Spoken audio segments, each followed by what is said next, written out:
My name is Nora Mehsen, and I'm a writer, and I've written a text inspired by Munch's painting, Woman by the Veranda Steps. When I was to go about writing this text, I tried to divide the painting into different elements, and suddenly the stairs became very visible to me in the painting, so I decided to center the text around the stairs and where they could lead to, and what can happen in a household, and what can go wrong in a household, not to say the least.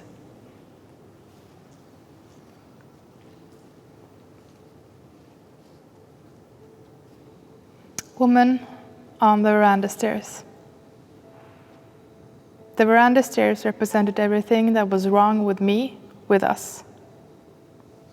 Because if you followed the stairway all the way up to the second floor, you would find her, my mother, in a bed without legs, holding a coffee cup containing something other than coffee. She was 17 stair steps away from my father. He was first floor.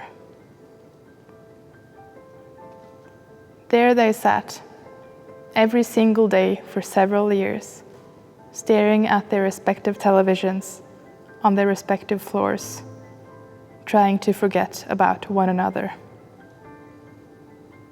Perhaps they'd accomplished this. Perhaps, had it not been for my sister, me, and the steps we took up and down those stairs. Reminders of something that once felt so right and was now so wrong. I know I was the beloved daughter, their first survivor.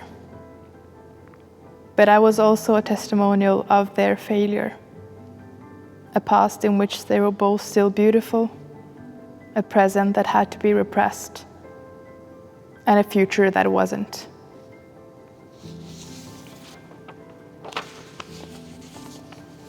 I was a carrier pigeon between the floors who spared them from the sight of one another, and simultaneously an inconvenient echo.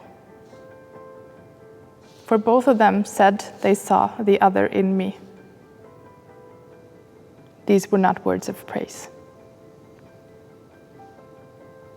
All that remained unspoken between them created acoustics in every centimeter of the apartment. The veranda half painted, the linoleum half installed, the walls half papered. Their lives half lived, but overall the same.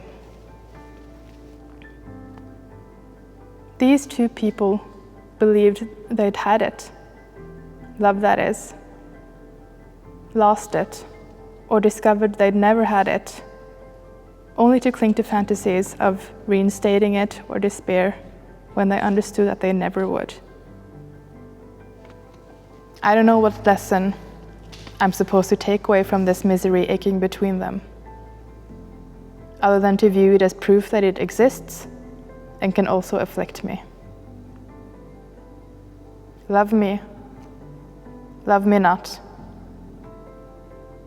Love not.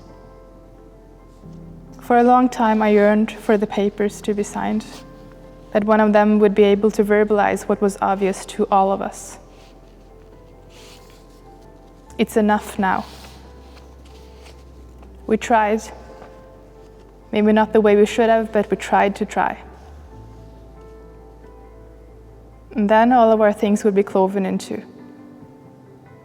My father left sitting on the couch he had used as an anchor for years.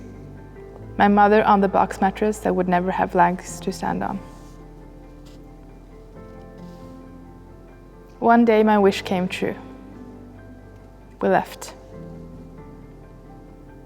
My mother bundled my sister and me under her arms and put us in a waiting car. I don't remember what we brought with us, other than the television. Because in the sitting room lay all the tables from the television, coiled together, but with nothing to connect themselves to. Like a gaping wound, like a testimonial of the bloodbath that had taken place. That was what greeted my father when he opened the door to the apartment after work and saw that neither we nor the television were there any longer. Bloodbath.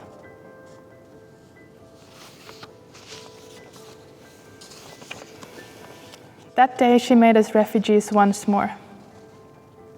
It's difficult to be grateful for that, even though it's true that we left a battlefield.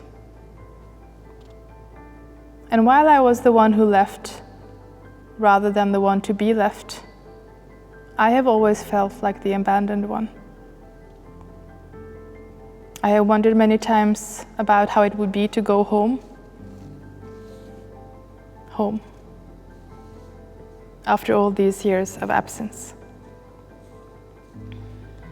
For when my father deteriorated, new bodies would move in that would fill up the inside of the walls that were once ours.